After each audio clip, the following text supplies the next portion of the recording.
Olá, meus amigos e minhas amigas. Iniciamos nosso vídeo de hoje falando sobre movimentações na linha de frente do leste da Ucrânia. Ontem, domingo, os russos intensificaram suas operações ofensivas na direção de Pokrovsk. Imagens geolocalizadas confirmam o avanço das tropas russas no setor industrial nas periferias leste de Pichane e no leste de Novoelivzhetivka, duas regiões que estão localizadas ao sudoeste de Pokrovsk.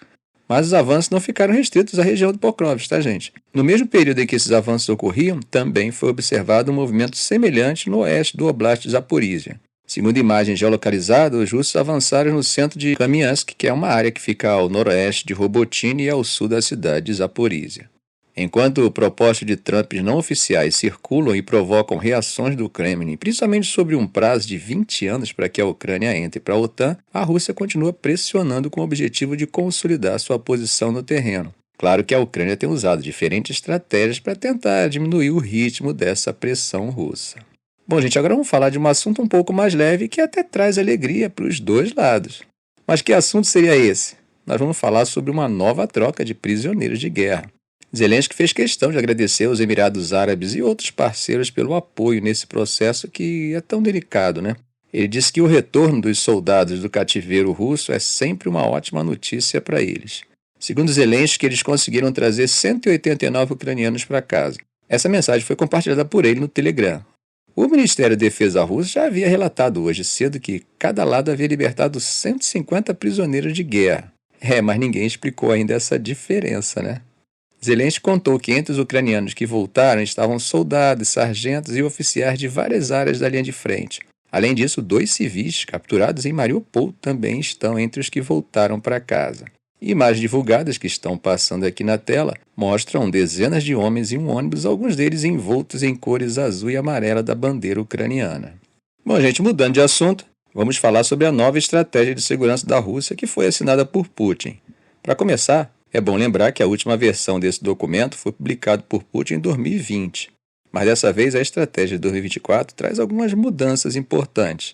Pela primeira vez o texto menciona a russofobia, que é definida como atitudes e ações hostis, tendenciosas e discriminatórias contra cidadãos, idioma e cultura russa, especialmente por parte de estados considerados hostis à Rússia. Diferente da versão anterior, a nova estratégia acaba colocando a Ucrânia como a principal fonte de extremismo. O documento acusa a Ucrânia de espalhar ideias neo... e afirma que a Rússia precisa eliminar essas ameaças. Como sabemos, esse argumento esteve na base da justificativa usada por Putin em fevereiro de 2022, quando lançou a chamada Operação Especial que deu início à guerra. Ele alegava querer desnar... o país.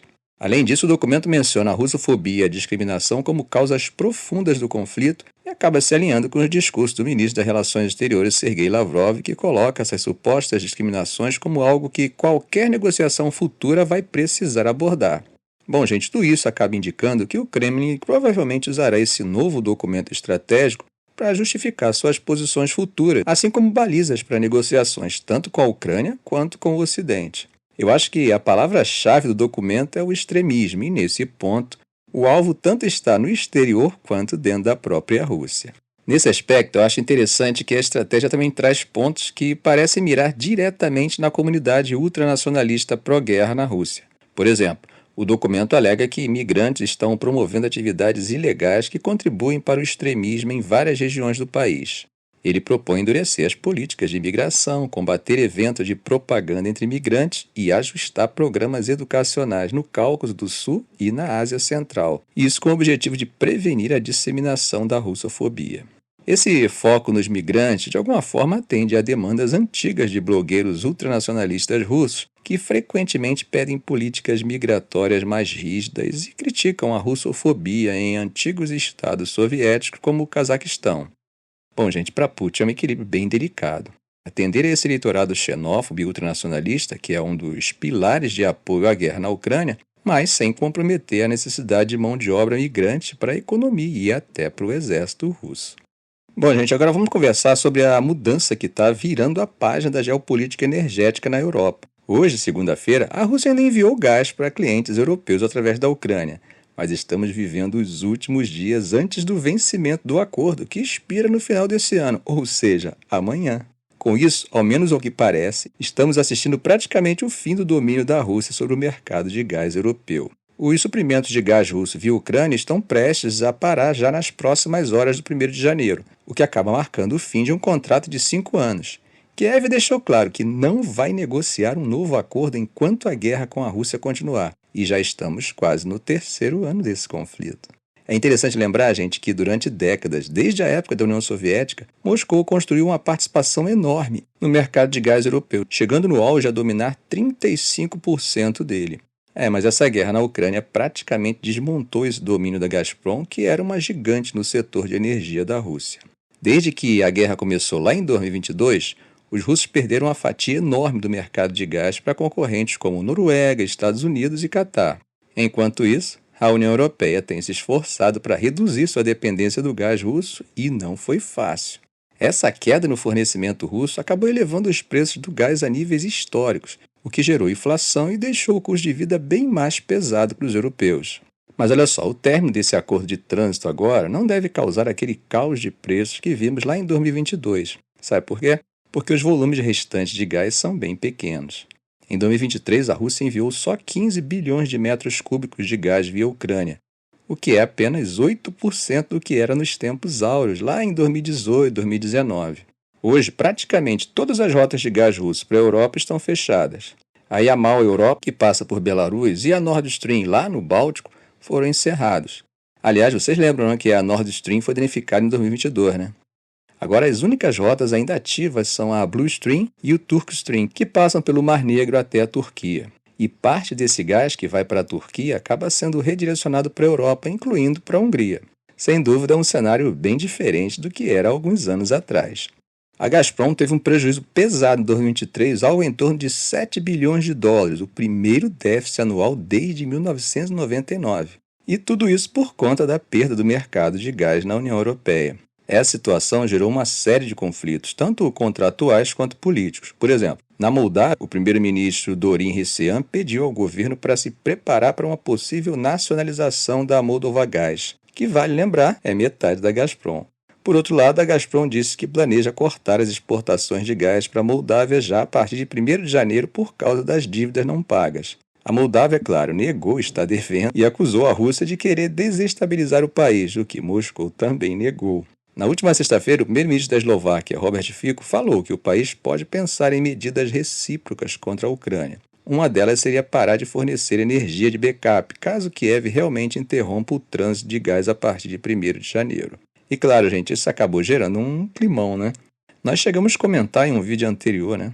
Zelensky acusou Fico de estar abrindo um segundo front energético contra a Ucrânia, supostamente atendendo a ordens da Rússia. Mas a Eslováquia, claro, negou essa acusação.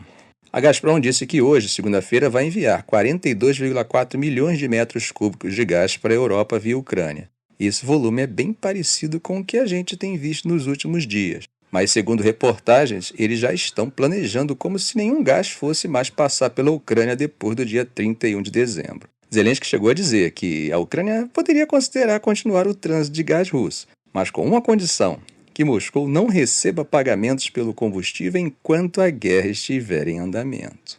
Bom, gente, enquanto isso, hoje, segunda-feira, Biden anunciou quase 6 bilhões de dólares em ajuda militar e orçamentária para Kiev. O presidente está usando seus últimos dias no cargo para reforçar o apoio antes que Trump assuma a presidência, o que acontece já no próximo dia 20 de janeiro. Desses 6 bilhões, Biden direcionou 2,5 bilhões para reforçar a segurança na Ucrânia. A secretária de Tesouro, Janet Yellen, anunciou 3,4 bilhões em ajuda orçamentária. Dentro desse pacote, há 1,25 bilhão em ajuda militar retirada dos estoques dos Estados Unidos e um pacote de 1,22 bilhão dentro da Iniciativa de Assistência e Segurança da Ucrânia, a USAI. Esse último, por sinal, é o pacote final do governo Biden. Sobre a USAI, o equipamento militar é comprado da indústria de defesa ou de parceiros e por isso pode levar meses ou até anos para chegar ao campo de batalha. Janet Yellen explicou que essa ajuda orçamentária foi organizada em conjunto com a USAID e o Departamento de Estado. Esse é o último pagamento dentro da Lei de Aproximações Suplementares de Segurança para a Ucrânia de 2024. E só para a gente ter uma ideia do tamanho desse apoio, desde o começo da guerra, o Congresso já aprovou 175 bilhões de dólares em assistência para a Ucrânia. Biden destacou que essa nova assistência vai dar à Ucrânia aquele reforço imediato e estratégico que ela tanto precisa. Estamos falando de suprimentos de defesa aérea, artilharia, munições, foguetes e até veículos blindados que já estão sendo enviados. Desde o início da guerra, os Estados Unidos destinaram 61,4 bilhões de dólares em assistência de segurança para a Ucrânia e mais de 30 bilhões em ajuda orçamentária para manter o governo funcionando, incluindo o pagamento de salários de professores e funcionários públicos. E Ellen disse ainda que manter o apoio econômico à Ucrânia é essencial para que o governo consiga continuar funcionando e defendendo a soberania do país. Aí concluiu dizendo que o sucesso da Ucrânia é um interesse nacional fundamental dos Estados Unidos.